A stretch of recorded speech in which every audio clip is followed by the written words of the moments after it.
Hello everyone, I am Brady Bridges and I'm the broker and owner of Reside Real Estate here in Fort Worth, Texas. I want to welcome you to another episode of Real Talk with Reside Real Estate. We are a top producing team here in Fort Worth, Texas, and we want this podcast to be a resource for anyone looking to learn more about real estate and the great city of Fort Worth, Texas. Today is another episode of Real Talk with Reside Real Estate. Today I've got Matt Lewis with me. Matt grew up in the West Texas town of Midland. He started in real estate as a young boy, accompanying his dad as they checked in on rental properties before going out for ice cream. As League's broker and overall business director, Matt has vast experience in entrepreneurial ventures and real estate, having managed a multi-million-dollar residential portfolio, multiple commercial properties, and a 20-plus nationwide student housing portfolio. In addition, Matt has experience helping clients purchase investment property, helping equity funds and property acquisitions and listing transactions, as well as property management, commercial leasing, and land acquisitions for energy companies. Matt lives in the Ryan Place neighborhood of Fort Worth with his wife, Jessica, and their two children, James and Anna Lee.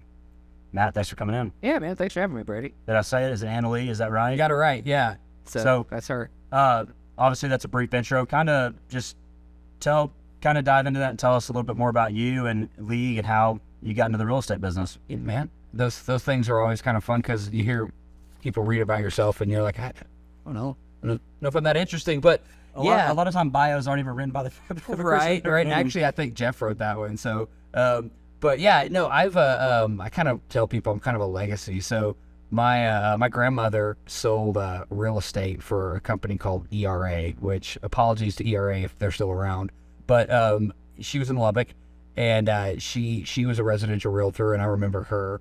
My dad, commercial property management, he had a management company in Midland for about 25 years, and it kind of still exists, actually. Kind of an iteration of it out there is still there. My cousin Brandon runs it.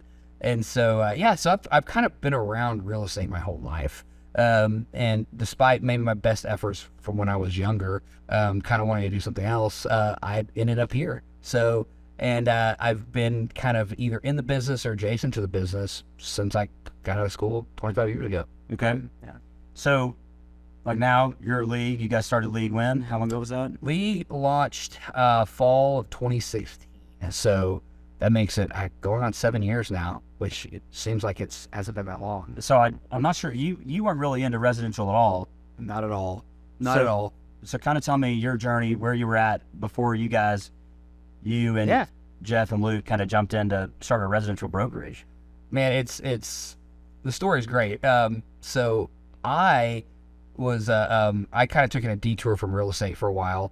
I always been real estate adjacent, but I'd never been a full-on, full-time broker, agent, whatever you want to call it. I was always kind of doing different things. I did property location for some guys who had oil and mineral rights. I did some small development work for kind of some water purification stuff that I had done, and so it was always real estate was always involved, but it wasn't really kind of the main thing that I was doing. But I had taken a jaunt into this trucking company that I had thought would be a good idea. It wasn't. It was not a good idea. It was an awful idea. And if you ask Jessica, my wife, she'll tell you it was like the worst 3 years ever. So it was started as a plan. So my dad had retired, and he was bored.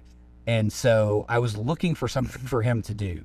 And we found this trucking company, and I was like, this will be great. It's perfect, kind of fit what he wanted and all these things. Like, let's do that, and I'll buy into, and we'll be partners, and you can run it, and that'll, he was in his mid-50s, and the plan was for him to run it and for me just to kind of, be a partner and investor.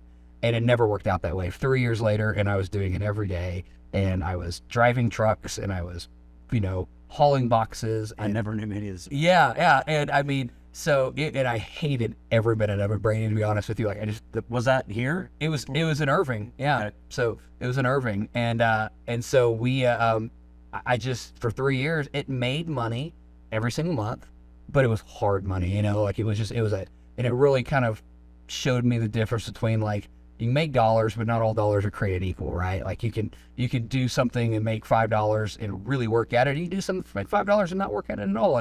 And so about 3 months after we bought it, I was kind of looking for my exit, right? And it took 3 years to get out, and we finally sold it summer of 2016.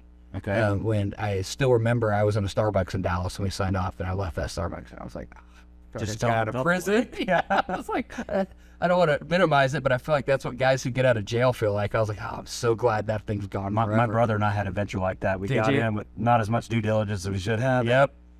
We were ready to be done. Yeah. It wasn't trucks, was it? It was a machine shop supply tools.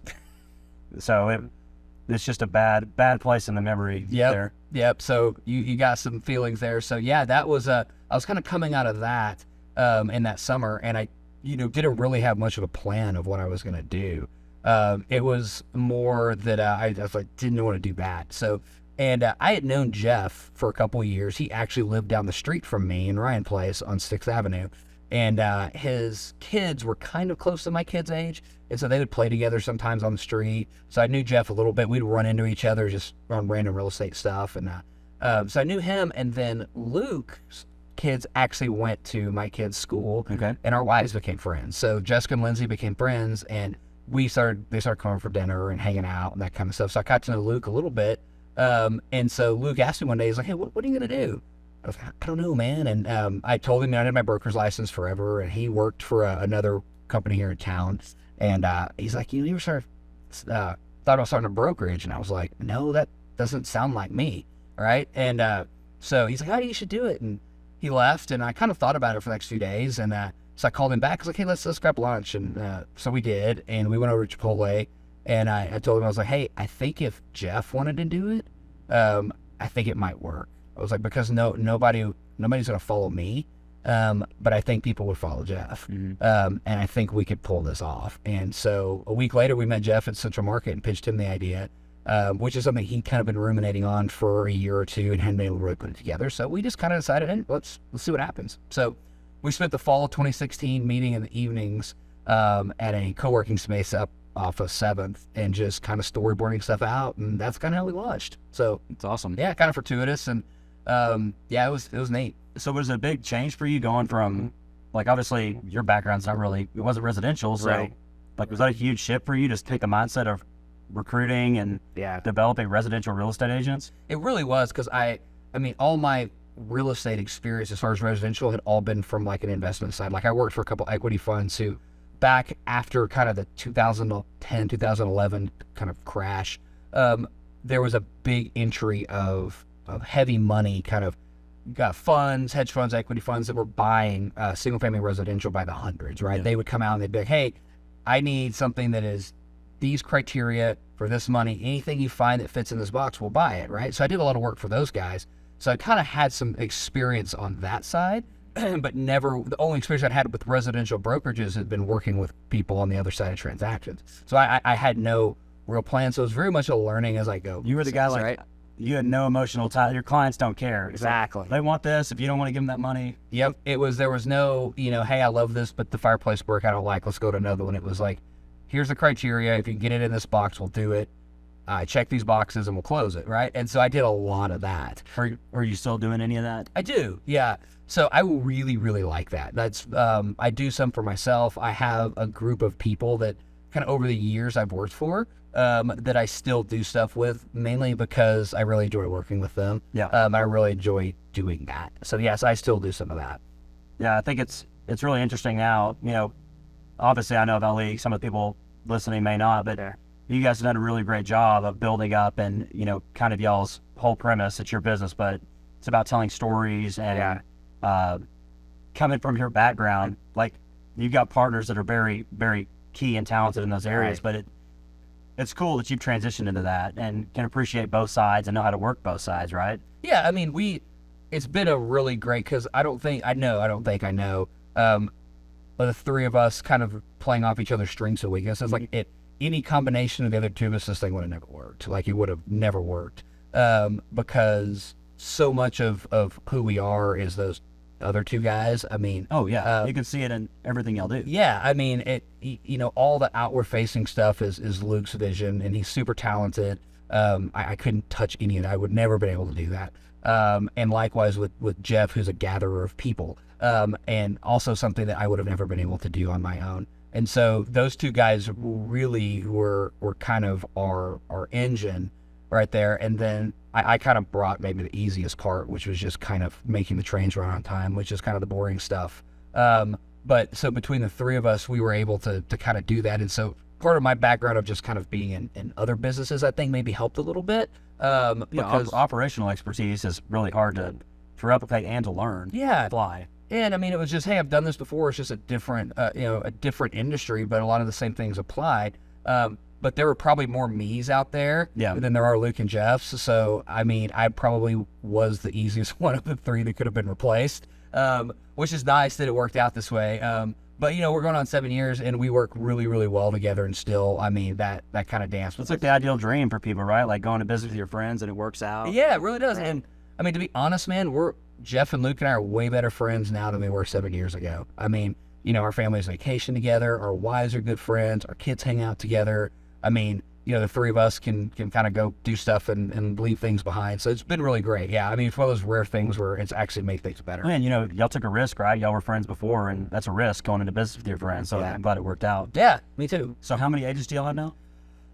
Well, we've got 3 different offices. So we have an office in Parker County, which is more of like a satellite location of our Fort Worth office. And then we have an office in Johnson County. So we have a great team in Johnson, Cody and Jamie, who run that office, and they're partners of ours down there. And they've got around 40 people down there. And then we've got just under 90 in our Fort Worth office. So, and then we have our property management office, which has about 10 people. Yeah, and I've had Zach in here stock. Oh, yeah? Yeah. He'll have better stories than me. Yeah. So what is your, so now you're overseeing, managing broker for all these people. What does your day-to-day look like? Man, my day-to-day is different every day. So, I know what your Thursdays are. I know what Thursdays are. You're there on Thursdays. So Brady and I are aspiring professional pickleball players. So one of these days. But yeah, so honestly, one of my favorite things about this is I really, really love helping people who want to get better at something, right? Like I love watching our folks really, really want to be good at real estate, want to help people, but also want to succeed on themselves. And I really love kind of pouring into that with them. So I spend a lot of my time in agent support. I really do feel like something that's been lost, just from my view in residential real estate a lot, is that the brokerage model was designed in the beginning to have a brokerage that trained, supported, helped their agents, not just in the beginning, but in the long term. And what it's turned into really is more of a house for recruiting and bringing in people and allowing, hey, we'll bring in 600 people, put them all out there, see what happens. And I really, really don't want that to be us. I want all of my people to feel like, hey, if I have a question or I'm stuck or I just am having a bad year, that they can come straight to me, right? Yeah. So I talk to 7-8 agents a day, probably, just with everything from a super, hey, we're really, really stuck here. It's a title issue, Schedule B, dig into it. And I'm like, I don't know, we'll have to figure this out. To our new people, just being like, hey, my client's 10 minutes late. What do I do? Do I call them or do I not? Do I wait? Do I text? Just kind of little stuff like that when you've never done this before. Like, I don't want to be rude. So what's the best move here? Just kind of that stuff. And I like doing that. And we've got a team now. We've got Rory and Nicole, who are our office managers, who are awesome, and they help with a lot of that stuff. Yeah. But yeah, I do a lot of that. No, one of the reasons I want to bring you in, specifically talking to another broker, is I feel like that is a big problem. Like one of the things you see is, and not some of the big conventional traditional brokerages, it is that it's, let's just throw get many people as we can in here, throw them out there, whatever sticks is great. If not, we have people paying transaction fees. Exactly. Real estate for me, it changed my life. I got into it. I was lucky to work with Michael and just able to learn and kind of scale up my business to where it is now. But without that kind of support, you have a lot of really good people that never will get to their true potential. Absolutely. I think there's a lot of people who could be really good at this. And I mean, it's almost like, if you're a sports guy, it's like being a quarterback in the draft, right? It's like, hey, I didn't get drafted on the right team. I never had an offensive coordinator, and it never worked. And some other people, they just end up with the right team, with the right offensive coordinator, and they're great. And I do feel like that happens to a lot of people in our industry, because the model should be that the brokerage is there for you in the long term, and it's not a me behind you thing. It's a me and you thing. So we try to do a lot of things where we feel like our agents know that we have skin in the game with them, and so one thing we don't do recruiting wise for our people is we're very, very selective, particularly with new agents. So, I mean, an agent that comes to us and says, hey, love what you guys are doing. I've been in the business for 6 years, done 80 transactions. That's a completely different animal than somebody coming out of school, real estate schools. Like, I've never done this before.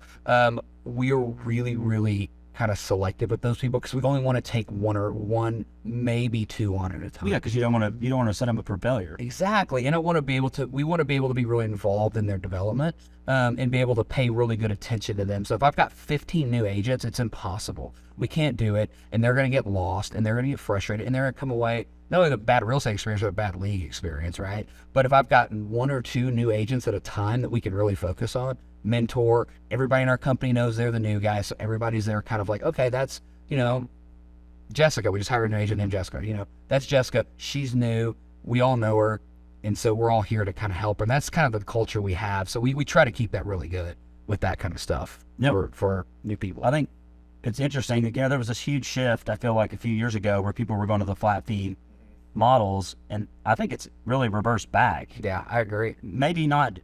I don't know. I think in our market has like culture and agent experience, I think, is number one. There's a lot of surveys that say that. Yep. People worry about commission structure. You think commissions as a broker a lot of times are the main thing you need to be aggressive about, but people really care about the culture and the experience that they're getting at their brokerage and agent support. Yeah.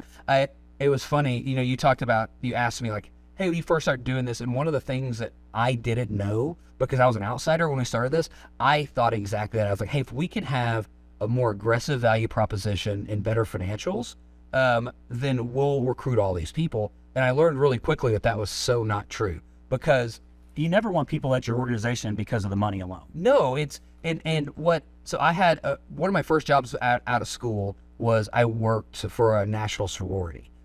Sorority? Yes, I worked for Tridel. So for 2 years, You weren't married then? I was, yes. But you would think, because at the office I worked at, it was Tridel parties. Yeah, it was not a bunch of young. It was a bunch of. We were in Tridel in the 80s, kind of. But they ran the national organization, and I was the only guy in the office. There were 40 women and me, which was an interesting thing. But I was their housing director, and I really I oversaw all of the local corporations that ran all of the sorority houses. Okay. And it was a great job. I loved it because I traveled to all these great universities all over the country. It was fun. But really, what I learned about this industry is almost joining a brokerage is a part of it, but it's almost like pledging a fraternity. It really, really is. There is so much more to it than just what the dues are, right? If a fraternity was all about what the dues are, there would be no need for anything else but, cost competition. But joining a brokerage, there's so much more to it, to an agent, than just that. There's got to be the other piece, not only the support piece, but the culture piece, the branding. I mean, part of the value that we offer as brokerages is we legitimize you in the market, right? So if you're an agent, like our brand and our history, it gives you the way to go into an appointment. Exactly, right? It is instantly legitimate. And if we can't do that for you, then that's a knock against our value. So it's similar. I really feel like it's a whole lot more similar to that.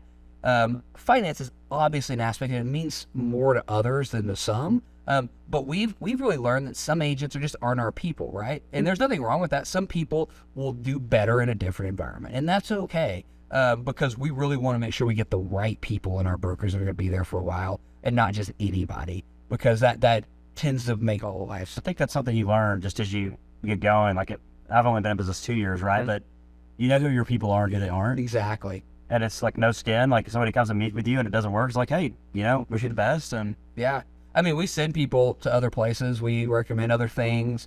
And I've really learned that almost all of our very, very best, particularly new agents, are all referrals from our current people. Almost every new agent we take is because one of my people who I sold them a house. Yeah, probably sold them a house, or hey, this we just hired a new guy named Kyle. Who's going to be great, but he's just coming out of the ministry, and he worked, and one of our agents, he worked with their kids, and she's like, hey, this guy's going to be wonderful. Yeah. You need to meet him. Bring him in. I was like, great, bring him in. Let's talk to him. And that's generally how we get people, because if Amy likes him, right, and I trust Amy, like that's we're 80% of the way there already, yeah. Right? So that's the great thing about that.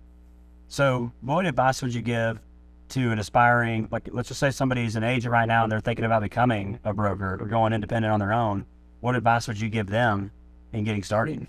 Don't you know? You should, I mean, don't do it.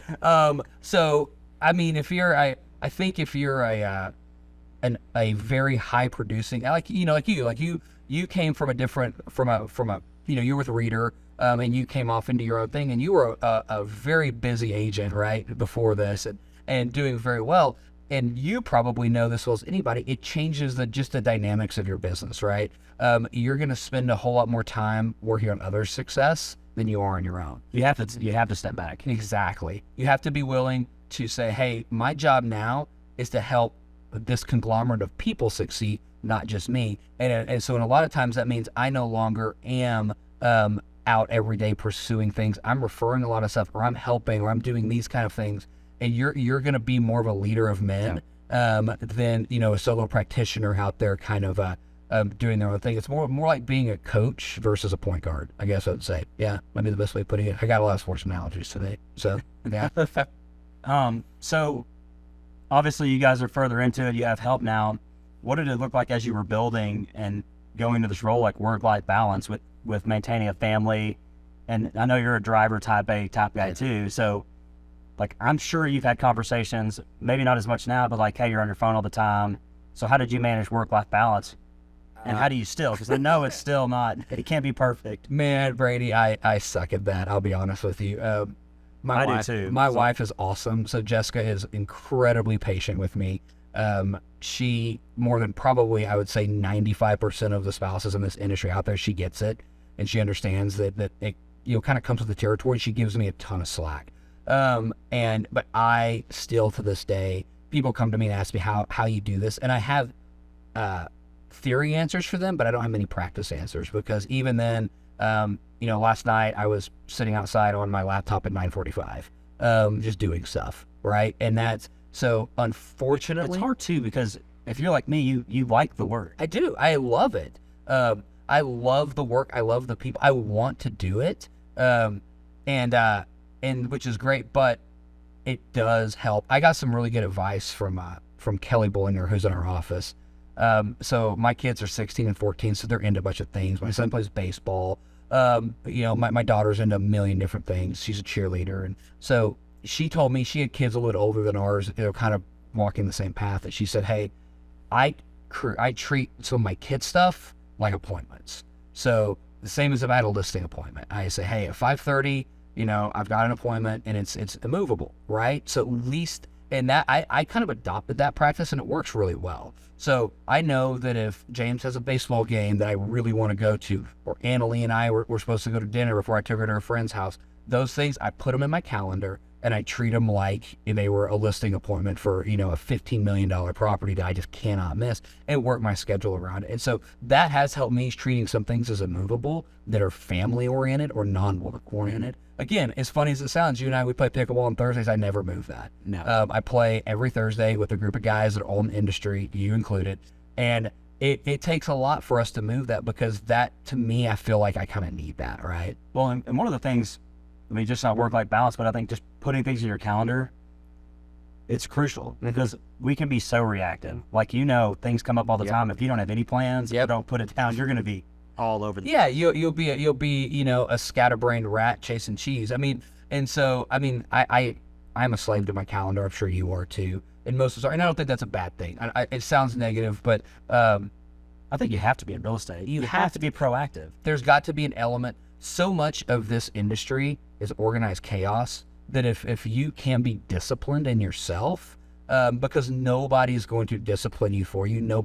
There is no clock, there is no boss, there is no, hey, it's 4:45, you got another 15 minutes and you're done. So, you have to self-regulate in this industry and self-discipline, or once you have a little success, it's going to get away from you. Yeah. It's going to get away from you. Well, it's addicting. It is. Success is addicting, but then it becomes unsustainable, and then it becomes this drag, and you find out, even though I'm successful, I'm miserable, because all I'm doing is running around with my hair on fire, 16 hours a day, and not getting anywhere. Well, I think that's one of the advantages you had, and me growing up around business. You understand that as you grow and scale, you have to start leveraging through the use of other people, or hiring assistants and growing your business that way. Like give up some for the grade and get your time back. It's so true. I mean, I'm a big fan of habits. I'm a big fan of kind of saying, hey, I always tell my people, if this is from, we go to Life Church, this is from our pastor. He always says like, hey, you set goals, but you don't rise to the level of your highest goals. You fall to the level of your weakest systems. And I tell that to my people all the time. I'm like, hey, if you don't have the right disciplines and systems in place, I don't care what you write on your vision board. You're never going to get there because your processes are broken. So you've got whatever your weakest system is, that's your limitation right there. And I really, really think that as somebody who is an agent, all of us, agents out there that kind of live into that, you have to keep that in mind. Otherwise, you're going to be frustrated all the time. Even the success isn't going to bring satisfaction. It's honestly going to bring more stress. And you're going to hate it. After 2 years, if you're super successful without good systems, you'll hate this job. Oh, yeah. Yeah, without question. So we'll kind of get off of this, but so obviously the past 2 years were crazy busy. The market was insane. What are you seeing this year and kind of what's your expectation going forward with all this happening, with the Fed and rates and... Yeah. Man, it's been a fun time to be in this business, right? So, because everybody wants to talk about real estate anyway. People love to talk about houses. Even when the market's kind of flat and boring, people love to talk about houses. And that's, again, something we say is, hey, everybody loves to talk about real estate, right? No matter who they are, everybody wants to talk about it. But right now, especially, because the market's very schizophrenic. I mean, it changes by interest rates are jumping. Interest rates will jump all over the board. We had 2 years of an extreme value run up here. And now everybody's kind of sitting there looking like, okay, like which way are we going right now? I mean, I feel, and I still feel that too. I feel like we could go a lot of different directions. I mean, so many variables, but the last 2 years have been an amazing time to be in this business. I mean, I really feel like when we're old and gray and retired, we'll look back and be like, that was a special time. That COVID to mid 2023 was a unique time in the industry. We're not going to see that anymore. No, we're not going to see free money out there. Yeah, we're not going to see a run up of double-digit value growth coupled with 3% interest. Like it was just like the perfect storm for a real estate boom. Yeah. And then about July 4th last year, the market came in and was like, that's kind of enough of that, and kind of slapped us all down and said, hey, no more fun. No more running 100 miles an hour. And so honestly, the second half of 2022. I feel like was a struggle for a lot of agents, especially if you were new to the business in the last 3 years, because that's all you'd ever known was foot to the, driving down the highway 110, foot to the floor, and now it just stops, right? And all of a sudden rates go to 7, and everybody's like, what do we do? How does this work? And so that the last 6 months were a little bit of everybody kind of, all right, how do we adjust? What do we do? I feel like for us, the first of 2023 was very slow.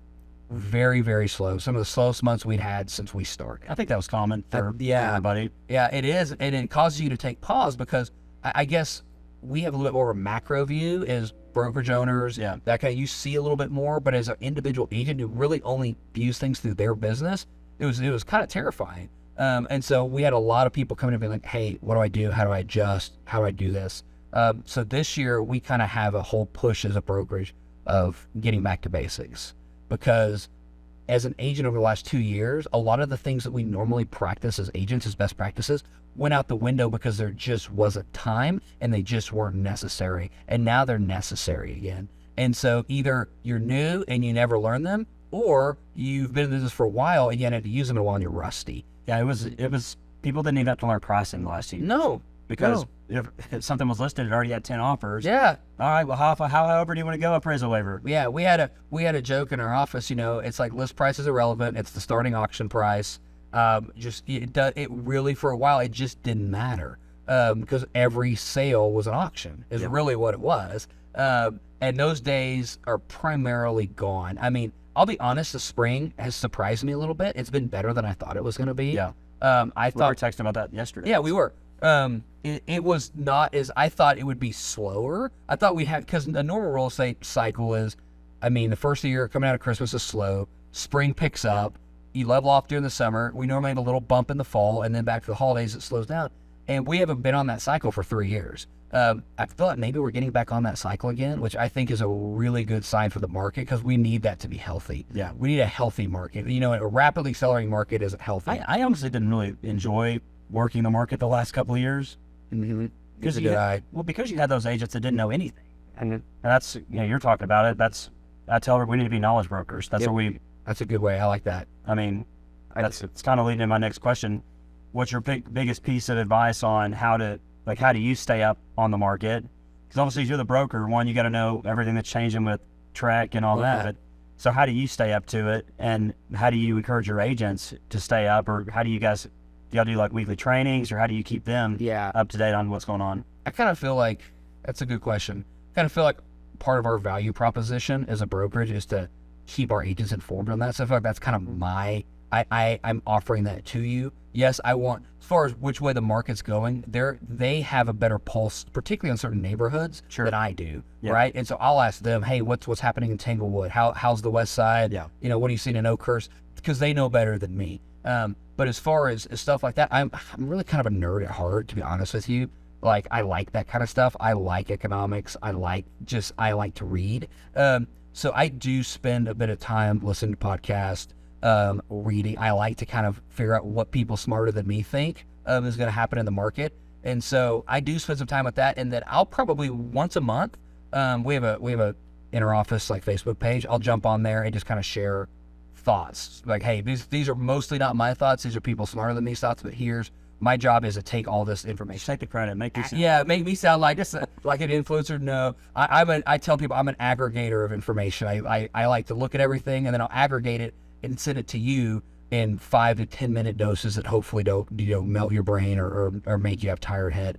And that's, I think so I'll do that at least once a month. And then also we do have regular trainings twice a month, always, in the office for our whole office that are a wide range of topics. But everybody wants to talk about what way, there's two things everybody at a brokerage wants to talk about. What do you have this pre-market? And which way is the market going? Yeah. Those are always everybody's top two questions. Is what do you have that nobody else knows about, and which way do you think the market's heading? Yeah. So kind of wrapping up, I was going to give the top advice you have people. So, what is the best piece of advice in this current market that you can give buyers specifically and sellers specifically? Yeah, it's a good question. Again, I always feel like I tell our people, like, hey, the market is an amalgamation of a bunch of different submarkets, right? So what's happening in Ridgely Hills and Fort Worth is vastly different than what's happening out in Aledo. Sure. And so I think I always tell them that first, like, make sure that when you say what's happening in this market, or for buyers and sellers, that submarket, right? Because if I've got a 3-year-old house across the street from a new development that I'm trying to sell, that's vastly different than if I have a classic home in Berkeley, which is a very, very nice neighborhood here in Fort Worth. Those are two totally separate markets. But for sellers, I would tell them that the main thing is sellers are always the last people to accept market changes, right? Yeah, they all want to price high. They always are the last because it's hard to admit. Even if I was selling my house, I'd probably fall prey to this too, which is you don't want to admit that you missed the boat. That you missed the boat, or that the market dynamics of 6 months ago don't apply to you. And so I would encourage them to be open-minded and be patient, right? And really, really listen to people that are really unbiased third parties that can look at their house holistically. That's kind of a value proposition of an agent is as sellers or owners of our own property, we're naturally, inherently biased to our own stuff. And so that is something it would really be patience and to be open to taking advice on your home. Because right now the market is very, very difficult to read from the seller's point of view. And what you hear and what you think needs to be interpreted. And for buyers, I would tell them that, interest rates are everything to buyers, right? Our buying power has dropped a ton in the last couple of years. However, I personally believe that there is no return, right? So what happened in the past is a sunk cost. So looking at 2021 and 2020, the rates are not going back there. And saying, I'm going to hold out for better times, like that. Those 2021, they're sunk costs. They're never coming back. at least not anywhere in the near future. I don't think anybody who follows the market believes that. And so I would tell them that you need to look at a forward-facing view of the market and know that the market is set up not for a crash, not for price evaluation. There's no signs pointing to that. No real experts in the field think that we're going to see a 20% market decline. So if that's your outlook, you're going to be disappointed. Because I've been in this business since '07, and since the crash of 2008, it's been almost 15 years of people waiting for the market to crash, just hoping that that's what's going to happen. But the drivers and indicators don't point to that. And so it's still because we have an inventory crisis still. Exactly. And so I think for the next, if you want to buy a property in the next 2 to 3 years, the timing right now is still pretty good, particularly because rent rates are tough right now, man. I mean, that is something that has grown exponentially even more than mortgages or anything. So when you look at your alternative, which is paying $1,900 a month for a house that 3 years ago was $1,300 a month, owning and fixing your cost every month doesn't look so bad, particularly when you always have the option as an owner of a refi in the future if rates go down. If you're a renter, that isn't out there for you. It's gone. It's not out there for you. And the chances of your rent going from $1,900 to $1,500 are probably zero. In our history, that's happened once or twice. And it's not in the cards for us. So that to me is anything else is not only looking at the market interest rates, but holistically look at what am I trading off in rent? What are rent prices truly doing? What am I giving up by renting over the next 3 years, only to find that the house I like is $25,000 more than it was 3 years ago? Yep. Yeah. All right. So last question that I've asked everybody is, what do you love about Fort Worth? Man, so I grew up in Midland, right? So for non-Midland people, I know you're a West Texas boy. I'm Odessa. So, yeah. So we're like natural rivals right here on radio, right? I feel like Fort Worth has all the good parts of Midland, without all the bad parts. So I really feel like this town is just a graduated example of the town I grew up in. And so I loved Midland because it felt really close-knit. People knew each other. And we joke, everybody in Fort Worth, has 3 degrees of separation. It's not even 6. It doesn't take long to find a connection. Even though we're the 12th largest city in the country, it still feels small. It doesn't have that cosmopolitan feel to it. It still feels a little bit more homey. And that's what I grew up with. I lived in Dallas for 2 years. Dallas is great. Not for me. I felt like that'd be a fun place to go, when you're 23. That's exactly, that was me. Right out of school, go there for a couple years, but it wasn't my speed. Fort Worth is my speed. So, I do love that. My wife, she grew up here. And so Fort Worth retains its people so well. People stay here. Yeah. I had Gibson Dewey on. Did you? Gibson? Yeah. And I was telling him, people from Midland, Odessa, they don't stay They leave, there. yeah. And I was telling him, everybody, all these Fort Worth people, and they stay here. Yeah. And I get it now. You don't you? It's really funny because us growing up out there, it was almost like a how fast can I get out of here kind of feeling. And if you didn't get out of here, it was almost like, why are you still here? It kind of had that connotation to it. Whereas here, I feel like people come here from other places, go to TCU, and they're like, I'm just going to stay here. So Fort Worth, for some reason, clutches its people and keeps them, which I think is super cool. Yeah. So, well, Matt, thank you so much for coming in. If somebody want to get a hold of you to ask more questions, how can they reach out to you? Oh man, they can call me or email me. I mean, my email is my name at leaguere.com. Matt, so happy to talk to anybody. So I appreciate you having me on, man. Yeah, this absolutely. is fun. Yeah, really. You gave a lot of good information. I hope so. Well, thank you all for listening. This is another episode of Real Talk with Reside Real Estate. If we can be a resource at all, please reach out. I'd love to help. Thank you.